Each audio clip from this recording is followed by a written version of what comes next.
ह्या सगळ्या सर्व समाजाच्या ज्या आहेत आमच्या लाडक्या बहिणी, त्यांनी त्या सगळ्यांना जे आहे जवळ आणण्याचं आणि विजयी प्राप्त करण्यासाठी मेहनत जरूर घेतलेली आहे. मी माझ्या कार्यकर्त्यांचे आभार मानतो, ज्यांनी घराचा विरोध पत्करून सुद्धा माझ्यासाठी काम केलं. काही वेळा शारीरिक त्राससुद्धा त्यांना झालेला दिसतो आहे, परंतु तो सगळा सहन करून छगन भुजबळच्या पाठीमागे सगळे उभे राहिले आणि पुन्हा एकदा येवला लासलगावने दाखवून दिलं की इथे सुद्धा जातीयवादाला थारा नाही.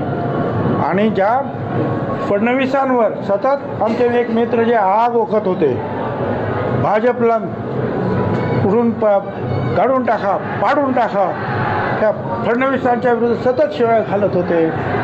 आणि आज आपण पाहतो आहे फडणवीसांच्या नेतृत्वाखाली महायुतीच आणि विशेषतः BJP भारतीय जनता पक्ष महाराष्ट्रात कधीही एवढ्या जागा मिळाल्या नव्हत्या, काहीपेक्षा जास्त जागा ज्या आहेत BJPला मिळाल्या. हे आमच्या त्या मित्रांनी जे आम्हाला विरोध करतात त्यांनी लक्षात ठेवावं की असा विरोध महाराष्ट्राची जनता, तिथे मुद्दाम यायचं, तिथे घोषणा द्यायचे, फटाके लावायचे, पाटोद्याला, लासलगावला, पण एक माणूससुद्धा सभेतून हटला नाही. आता इथेच जर यशस्वी झाले नाही तर महाराष्ट्रात कुठे यशस्वी होणार? स्वतः येऊनसुद्धा ठीक आहे, पण आता तो प्रश्न संपलेला आहे. आणि महाराष्ट्राला सुद्धा माझी विनंती आहे, या सगळ्या जातीयवादातून आपण बाहेर पडूया.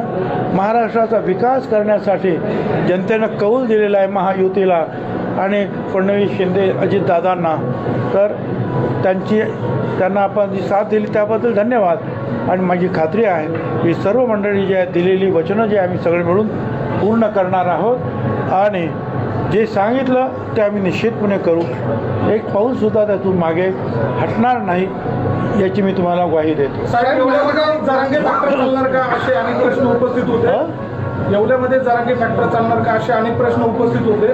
मात्र आता आपला विजय झालाय, कोणता फॅक्टर चालला असं आपल्याला वाटतं? इथे विकासाचाच फॅक्टर चालला आणि मगाशी सांगितल्याप्रमाणे सर्व मागासवर्गीय जेवढे जे आहेत, OBC घटकांपासून दलित, आदिवासी सगळ्यांपर्यंत सगळ्यांना एकजुटीने उत्तर दिलं. आणि काही प्रमाणामध्ये जरूर मराठा समाजातले काही कार्यकर्ते त्यांनी सांगितलं की इथे जातीवाद कृपया आणू नका. कारण ह्याच येवल्यामध्ये एकदा कानडे म्हणून आमदार झालेले आहेत, जनार्दन पाटील म्हणून आमदार झाले, ते अतिशय लहान समाजाचे.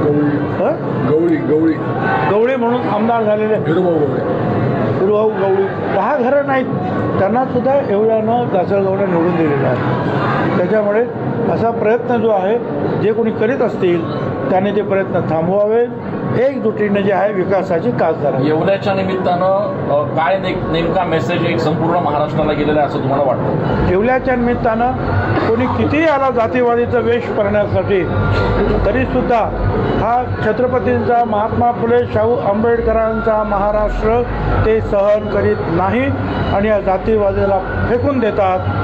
हेच आता पुन्हा एकदा सिद्ध झालेलं आहे या महाराष्ट्रात. आणि महाराष्ट्रात